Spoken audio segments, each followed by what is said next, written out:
સમાચારો જોઈએ વિસ્તારથી ને સૌથી પહેલા એ વાત જેની આખા દેશની અંદર ચર્ચા થઈ રહી છે। લોકસભાની ચૂંટણી તો ચાલી જ રહી છે, 5મા તબક્કાનું મતદાન પણ એ બધા વચ્ચે આતંકીઓની ભારતમાં એન્ટ્રી। અમદાવાદ એરપોર્ટ પરથી 4 આતંકીઓ ઝડપાતા ખળભળાટ મચી ગયો। આઈએસઆઈએસ સાથે જોડાયેલા આ આતંકવાદીઓ હતા Islamic state of Syria and Iraq. આ આતંકી સંગઠન જેના મેલા મનસૂબા કોઈનાથી છુપા નથી। એ કાળો ધ્વજ કાળા રંગથી આખી દુનિયાને રંગવાના મેલા મનસૂબા ગજવાય હિન્દના મેલા મનસૂબા ક્યારેય પૂરા નથી થવાના। પણ એ 4 આતંકીઓ અમદાવાદ એરપોર્ટ પરથી એટીએસના હાથે ઝડપાઈ ગયા। અનેક તર્ક વિતર્ક શરૂ થયા, શા માટે? દહેશતનો પણ એક માહોલ ઊભો થયો। આખરે રાજ્ય પોલીસ વડાએ ખુદ પ્રેસ કોન્ફરન્સ કરી અને શું હતા એમના મેલા મનસૂબા એ જણાવ્યું।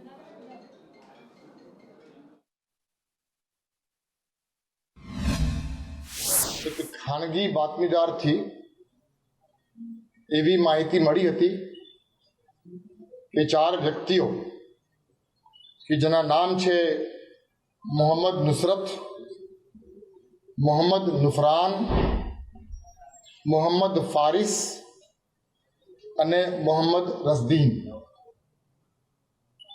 એ 4 વ્યક્તિઓ મૂળ શ્રીલંકાના વતની છે।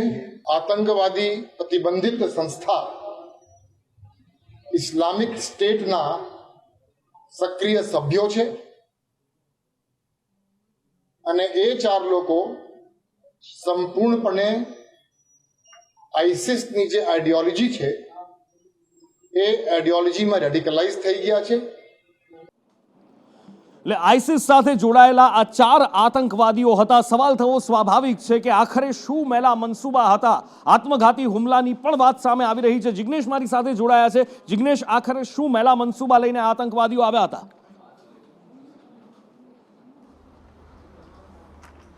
નુપુર, વાત કરવામાં આવે તો મેલા મનસૂબા તેમના ગુજરાત એટીએસની પ્રેસ નોટમાં સ્પષ્ટ રીતે ક્લિયર થઈ રહી છે, કારણ કે પ્રેસ નોટમાં જે 4 વસ્તુઓનો ઉલ્લેખ કરવામાં આવ્યો છે, જો તેના પર નજર રાખવામાં આવે તો 4 આતંકીઓના નિશાના ઉપર જે પ્રમાણે ઉલ્લેખ કરવામાં આવ્યો છે તે પ્રમાણે યહૂદીઓ, ખ્રિસ્તીઓ તથા બીજેપી તથા આરએસએસના સભ્યોને પાઠ ભણાવવા માટે આ હુમલો કરવામાં આવ્યો હોવાની પણ તૈયારી તેઓએ દર્શાવી છે। બીજી તરફ જે 4 આતંકીઓ કે જે મૂળ શ્રીલંકાના હતા તેમની જ્યારે પૂછપરછ કરવામાં આવી ત્યારે 2019 પહેલાં તેઓ Sri Lanka radical મિલિટન્ટ outfit national Thowheeth જમાત એટલે કે એનટીજીના સભ્યો હતા અને શ્રીલંકન ગવર્મેન્ટ દ્વારા તેને વર્ષ 2019 બાદ પ્રતિબંધિત જાહેર કરી દેવામાં આવી હતી અને આખરે 2024માં તેઓ આઈએસના હેન્ડલર અબુ બકરના સંપર્કમાં આવ્યા હતા અને ત્યારબાદ તેણે આજે આખા જે ગુનાને અંજામ આપવા માટેની જે તૈયારી છે તે શરૂ કરી હતી। 4 જે આતંકીઓ પકડાયા છે તેમાં મોહમ્મદ નુસરત, મોહમ્મદ નફરાન, મોહમ્મદ ફારિસ અને મોહમ્મદ રસદીન આ 4 શ્રીલંકન નાગરિકો હતા અને ત્યારે 18 અને 19 તારીખે તેઓ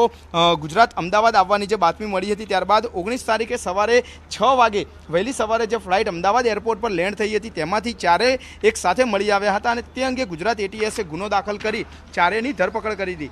ધરપકડ સમયે તેમની પાસેથી જે મોબાઈલ તથા જે પ્રોટોન ડ્રાઈવ મળી આવી હતી તેમાંથી 5 જેટલા ફોટા મળ્યા હતા અને તે 5 ફોટાની સાથે નાના ચિલોડા ખાતેનું એક લોકેશન મળ્યું હતું। જે લોકેશનમાં તપાસ કરતા ગુજરાત એટીએસને આ હથિયારો અને સાથે એક આઈસિસનો ફ્લેગ મળી આવ્યો હતો અને જે હથિયાર મળી આવ્યા છે તે હથિયાર પણ પાકિસ્તાન બનાવટના હોવાનું સામે આવી રહ્યું છે, કારણ કે જે હથિયારો મળી આવ્યા છે તે તમામ હથિયારો ઉપર જે લખાણ લખવામાં આવ્યું હતું તેમાં ફાટા લખેલું હતું, એટલે કે 3 પિસ્ટલ ઉપર જે ફાટા એટલે કે પાકિસ્તાનના ભૂતપૂર્વ જે કહી શકાય કે ફેડરલી એડમિનિસ્ટ્રેટેડ ટ્રાઇબલ એરિયાઝમાં જે આ હથિયારો અને જે કાર્ટિજીસ બનતા હતા તેના સિમ્બોલ તેના ઉપર મારેલા હતા અને આ તમામ મળી આવ્યા હતા। સાથે જ જે ધરપકડ કરવામાં આવી હતી 4ની અને તેમાં જે અબુ બકર બગદાદીની જે નામ સામે આવ્યું હતું તે અબુ બકર બગદાદી દ્વારા જે કમાન્ડ આપવામાં આવ્યો હતો તે કમાન્ડના આધારે તેઓ નાના ચિલોડા પહોંચ્યા હતા અને જ્યાંથી જે પ્રમાણે ફોટોગ્રાફ્સ મળવામાં આવ્યા હતા, લોકેશન મેળવવામાં આવ્યા હતા, તે લોકેશન ઉપર એક પાણીની કેનાલ પાસેથી મોટા પથ્થર નીચે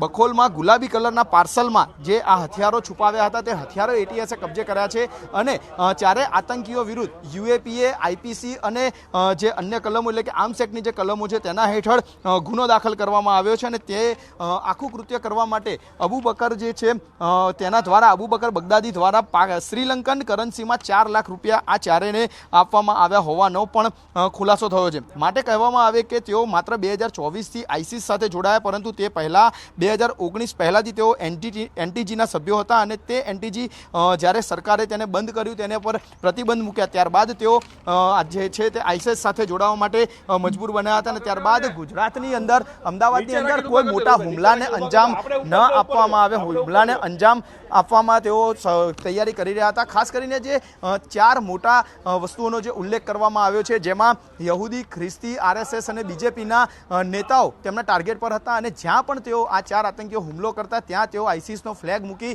અને તેની જવાબદારી લેવાના હતા હુમલાની. માટે આખું કાવતરું છે તે રચવામાં આવ્યું હતું અને કાવતરાના ભાગરૂપે તેઓ કોઈપણ ગુનાહિત પ્રવૃત્તિને અથવા તો કોઈ મોટા આતંકી હુમલાને અંજામ આપે તે પહેલાં તેઓને ઝડપી લેવામાં ગુજરાત એટીએસને સફળતા મળી છે. બીજી તરફ જોવા જઈએ તો ગુજરાત એટીએસ દ્વારા જ્યારે આ 4 આતંકીઓની પૂછપરછ હાથ ધરવામાં આવી ત્યારે અગાઉ આ આતંકીઓ વિરુદ્ધ શ્રીલંકાની અંદર ડ્રગ્સ તથા અન્ય જે પ્રવૃત્તિઓ છે, હથિયારની તેવી પ્રવૃત્તિઓ પણ સામે આવી છે. જોકે હજી સુધી તેના જે સત્તાવાર ગુનાની વિગત છે તે હાથમાં ન આવી હોવાનું રાજ્ય પોલીસ વડા સ્વીકારી રહ્યા છે. ત્યારે જે પ્રમાણે ઇસ્લામિક સ્ટેટ સાથે જ્યારે આ 4 આતંકીઓ જોડાયા ત્યારબાદ તેમનું જે કૃત્ય હતું ગુજરાતની અંદર કે દેશની અંદર તેઓ અંજામ આપે તે પહેલાં 4ની ધરપકડ કરવામાં આવી છે. બીજી તરફ આગામી જે મોટી ઇવેન્ટો ગુજરાતની અંદર યોજાવાની હતી, અમદાવાદની અંદર યોજાવાની હતી, તેમાં તેમના સોફ્ટ ટાર્ગેટ તરીકે આઈપીએલ મેચ પણ હોઈ શકતી હતી. સાથે જ તેની સાથે આગામી 4 તારીખે જે પરિણામો આવવાના છે લોકસભાની ચૂંટણીના, તે દિવસે કોઈ હુમલો થવાનો હતો કે કેમ, અથવા તો હુમલાને લઈને કોઈ સીધા આદેશ તેમને મળ્યા હતા કે કેમ, તે મામલે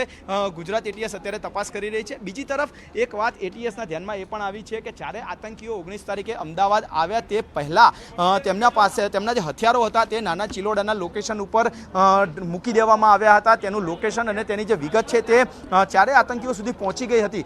માટે આ 4 સિવાય અન્ય કોની સંડોવણી છે અને જેની સંડોવણી છે તે વ્યક્તિ અત્યારે ગુજરાત અથવા અમદાવાદમાં સક્રિય છે કે કેમ, અને જો તે સક્રિય છે અથવા તો આઈએસઆઈએસ સાથે સંપર્ક ધરાવે છે તો વ્યક્તિ તે કોણ છે અને કોના સંપર્કમાં છે, અબુ બકર બગદાદી સાથે તેના શું કનેક્શન છે, તે મામલે હવે ગુજરાત એટીએસ કામગીરી કરતી જોવા મળી રહી છે. બિલકુલ આજ કાળા રંગના આઈએસઆઈએસના ઝંડા જે 370ની કલમ હટ્યા પહેલા કાશ્મીરની અંદર જોવા મળતા હતા, દક્ષિણ ભારતની અંદર પણ જોવા મળ્યા છે અને હવે ગુજરાતને લોહિયાળ કરવાનો એમનો પ્લાન હતો, પણ એ મેલા મનસુબા ઉપર ગુજરાત એટીએસ દ્વારા પાણી ફેરવી દેવામાં આવ્યું છે. ગુજરાત પોલીસ વડા દ્વારા બ્રીફિંગની અંદર આની એક ઊંડાણપૂર્વકની વાત કરવામાં આવી છે. અમદાવાદ એરપોર્ટ ઉપર એન્ટી ટેરરિસ્ટ સ્ક્વોડના અલગ અલગ અધિકારીઓની ટીમ બનાવી ને ખાનગીમાં વોચ રાખવામાં આવ્યું. આ 4 લોકો 19મી તારીખે સવારે 3 વાગે શ્રીલંકાથી ચેન્નઈ પહોંચ્યા અને ચેન્નઈથી ઇન્ડિગો ફ્લાઇટ 6E848 માં રવાના થઈ 19મી તારીખે સાંજે આશરે 8 વાગે અમદાવાદ એરપોર્ટ પહોંચ્યા. અમદાવાદ એરપોર્ટમાં અગાઉથી એન્ટી ટેરરિસ્ટના ટીમ્સ ખાનગીમાં વોચ ઉપર હતા. એ લોકો જેમ અમદાવાદ એરપોર્ટથી બહાર આવ્યા, એન્ટી ટેરરિસ્ટ સ્ક્વોડના માણસો, અધિકારીઓ અને નિયમ મુજબ જે પ્રક્રિયા આપવાની હોય છે પંચોની, એ તમામની તૈયારી સાથે એ લોકોને ત્યાંથી ડિટેન કરવામાં આવ્યું અને રાતોરાત એન્ટી ટેરરિસ્ટની ઓફિસમાં લાવવામાં આવ્યું. ત્યારે એમના ગેલેરીમાં અમુક ફોટોગ્રાફ્સ મળી આવ્યા અને અમુક લોકેશન્સ મળી આવ્યા. જે લોકેશન અમદાવાદ નજીક નાના ચિલોડા કરીને એક જગ્યા છે, એ જગ્યાનું હતું. જે બાબતે પૂછપરછ કરતા અને ગેલેરીમાં જે આપણને ફોટોઝ મળી એના પરથી સાબિતી મળતા એ લોકોના કહેવા મુજબ એમના પાકિસ્તાનના જે હેન્ડલર છે એમને આ લોકો આતંકવાદી કૃત્ય કરે એના માટે હથિયાર રાખીને એક જગ્યા મૂકી રાખ્યા. અને એ હથિયાર કઈ જગ્યા છે, કઈ પોટલામાં છે, કઈ રીતે આખું બાંધેલું છે, એનો ફોટોગ્રાફ્સ અને લોકેશન એના મોબાઈલ ફોનથી મળ્યા. જેથી રાતોરાત નિયમ મુજબ જે કે પ્રક્રિયા અપનાવવાની હોય છે એ પ્રક્રિયા અપનાવી આજે જે પકડાયા 4 આતંકવાદી એ શ્રીલંકા બેઝ અને ત્યાંના મૂળ નિવાસી હોય એવું અત્યારે આપણને જોવા મળ્યું છે.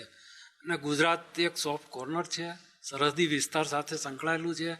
પાકિસ્તાન નો મેઇન ટાર્ગેટ કાશ્મીર પછી હોય તો એ ગુજરાત છે. આવા સંજોગોમાં કદાચ આ જે 4 આતંકી પકડાય છે એ ડ્રગ્સ સાથે પણ સંકળાયેલા હોય અને ડ્રગ્સ એનું એ ઇન્કમનું મોટું સાધન છે અને રૂપિયા હોય તો જ આતંક ફેલાવવા માટેના એના સોર્સ, શસ્ત્રો અને મેન પાવર મળી રહે. એટલે આ બધાય પણ એની સાથે સંકળાયેલા પહેલું હોઈ શકે એ માનવાનું પૂરતા કારણ છે.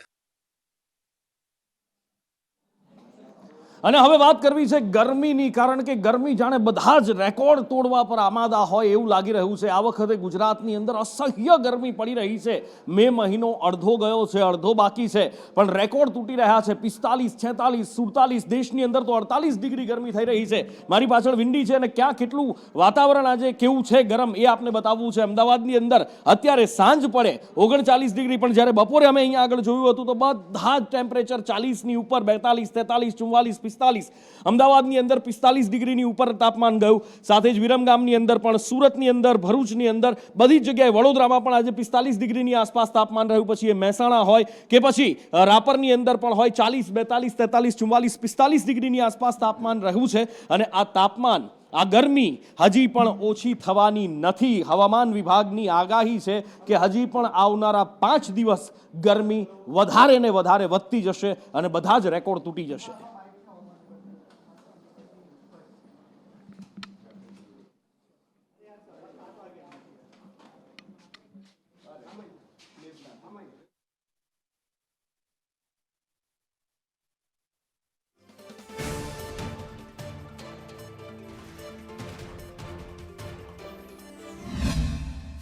की वार्निंग आने वाले 5 दिनों के लिए दी गई है गुजरात रीजन और सौराष्ट्र कच्छ दोनों के लिए आइसोलेटेड प्लेसेस पे. और जो डिस्ट्रिक्ट है जहाँ पे हीट वेव की वार्निंग दी गई है वो डिस्ट्रिक्ट है बनासकांठा, साबरकांठा, पाटन, महसाना, अहमदाबाद, गांधीनगर, आनंद, सूरत और वलसाड़. और सौराष्ट्र रीजन के जो डिस्ट्रिक्ट है जहाँ पे हीट वेव की वार्निंग दी गई है वो है सुरेंद्रनगर, भावनगर, अमरेली, राजकोट, जूनागढ़ और पोरबंदर. तो आने वाले 5 दिनों के लिए मैक्सिमम टेम्परेचर नो लार चेंज में रहेगा. और मैक्सिमम टेम्परेचर रियलाइज की बात करेंगे तो अहमदाबाद और गांधीनगर का, तो अहमदाबाद का 44.9 degree Celsius maximum temperature realize हुआ था और गांधीनगर का 44.2 डिग्री सेल्सियस. और जो अहमदाबाद और गांधीनगर के लिए मैक्सिमम टेम्परेचर का फोरकास्ट दे रहे हैं वो 45 डिग्री सेल्सियस.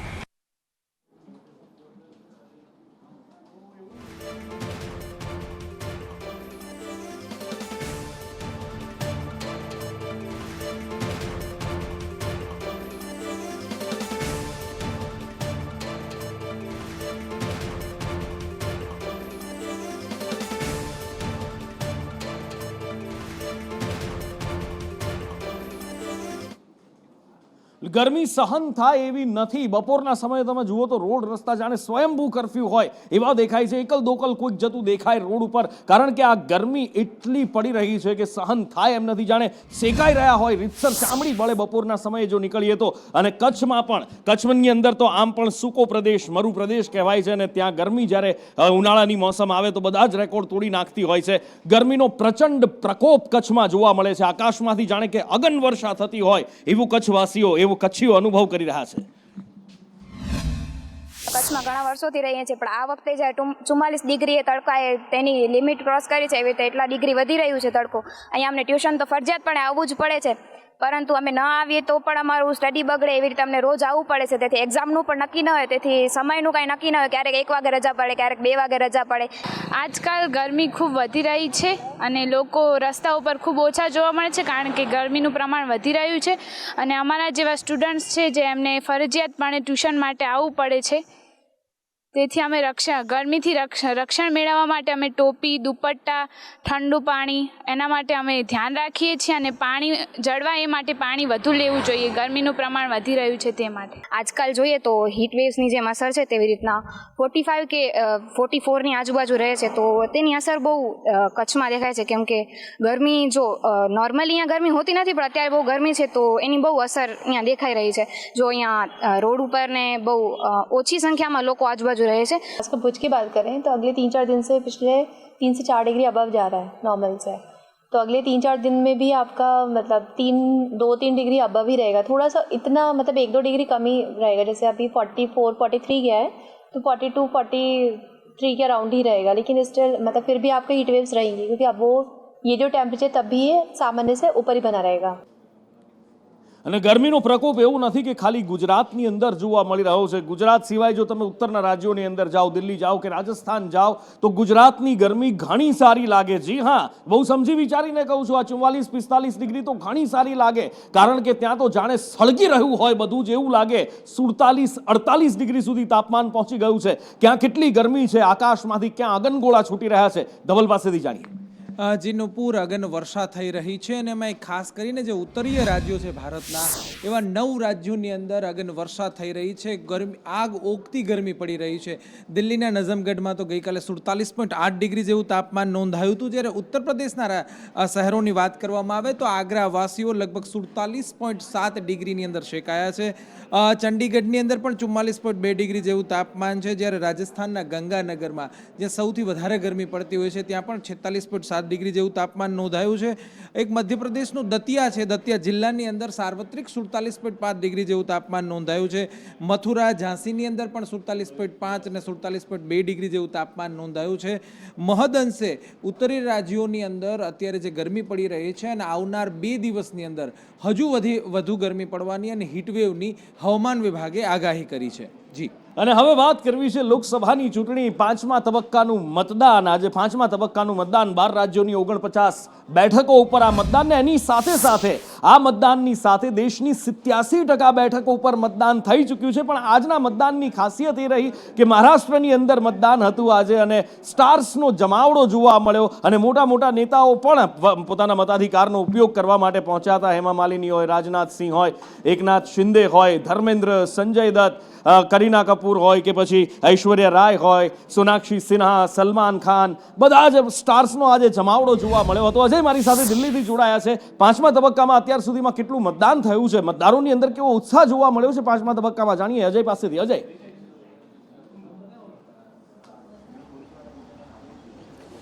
देखिए, निश्चित तौर पर नुपुर 8 राज्यों की 49 लोकसभा सीटों पे आज मतदान चल रहा है. छोटी मोटी घटनाओं को अगर छोड़ दें तो पूरे देश में जहां पे भी आज मतदान चल रहा है शांतिपूर्ण तरीके से मतदान की प्रक्रिया पूरी की जा रही है. 3 बजे तक अगर आंकड़े की अगर बात करें तो सबसे ज़्यादा जो कम वोट है वो महाराष्ट्र में एक बार फिर देखने को मिल रहा है. दोपहर 3 बजे तक करीब 38% जो वोट है वो महाराष्ट्र में देखने को मिला. अमूमन इस बार महाराष्ट्र का जो ट्रेंड देखने को मिल रहा है कि हर चरण के चुनाव में महाराष्ट्र में सबसे ज़्यादा कम वोटिंग देखने को मिल रही है. इसी तरह से बिहार और उत्तर प्रदेश भी है जहां पे हर बार के मुकाबले इस बार वोटिंग परसेंटेज थोड़ा डाउन हुआ है. उसमें अगर बिहार की बात करें तो आज 45% के करीब जो मतदान है दोपहर 3 बजे तक बिहार में हुआ है. इसी तरह से 47% के करीब वोट जो है वो उत्तर प्रदेश में हुआ है. 44% के करीब जो है जम्मू कश्मीर में हुआ है और 48% के करीब उड़ीसा में हुआ है और 53% के करीब झारखंड में हुआ है.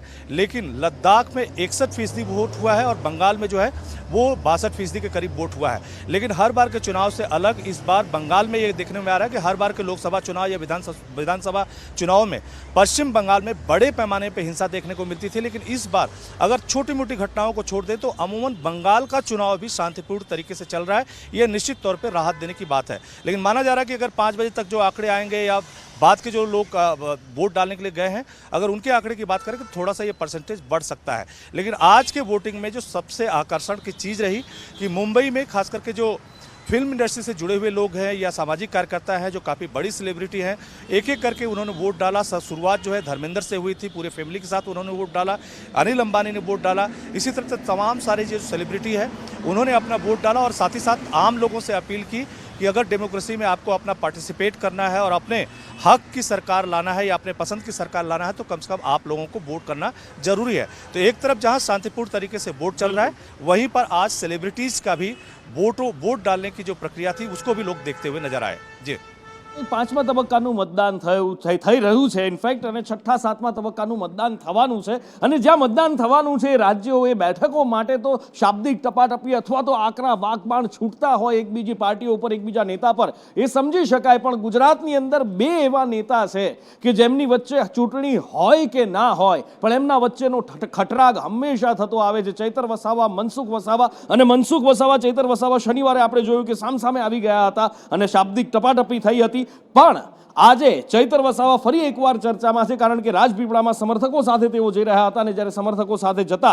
તેમને રોકવામાં આવ્યા ત્યારે પોલીસ સાથે ચૈતર વસાવાનું ઘર્ષણ થયું હતું। સામાજિક આર્થિક ઉત્થાન માટે રાજ્ય અને કેન્દ્ર સરકાર દ્વારા અનેક કાર્ય યોજનાઓ આવે છે, કરોડો રૂપિયાના બજેટો આવે છે, પણ અહીંના અધિકારીઓ એજન્સીઓની ઇશારા પર પદાધિકારીઓને વિશ્વાસમાં લીધા વગર કરોડો રૂપિયાના આયોજન બારોબાર કરી નાખે છે અને એના ચૂકવણા કરી નાખે છે। એના વિરોધમાં અમે કલેક્ટર શ્રી નર્મદાને આવેદનપત્ર આપવા માટે જઈ રહ્યા હતા। અમારી સાથે સરપંચશ્રીઓ, તાલુકા જિલ્લા પંચાયતના સદસ્ય અને અનેક પદાધિકારીઓ હતા, છતાંય અમે સવારથી નીકળેલા છે, અમને જવા દેવામાં આવતા નથી। એક આવેદનપત્ર આપવાથી સરકાર આટલી બધી ડરે છે એ અમને સમજાતું નથી। ત્યારે અમને લાગે છે કે આ ભ્રષ્ટાચાર પાછળ મોટા ગજના નેતાઓના હાથ હશે એવું અમને ચોક્કસપણે લાગી રહ્યું છે। અને આગળ વાત કરવી છે રાજકોટના એક ડોક્ટરની, જે પોલીસના જે કાયદાના સકંજામાં આવ્યા છે, 500 રિપોર્ટ એમની લેબોરેટરીમાંથી જપ્ત કરવામાં આવ્યા છે। ડોક્ટર હિરેન મશરૂની વાત થઈ રહી છે। આખરે શું છે આખો મામલો, શું કર્યું છે હિરેન મશરૂએ, આખરે શું હતું એ 500 રિપોર્ટની અંદર? મયુર પાસેથી જાણીએ। મયુર,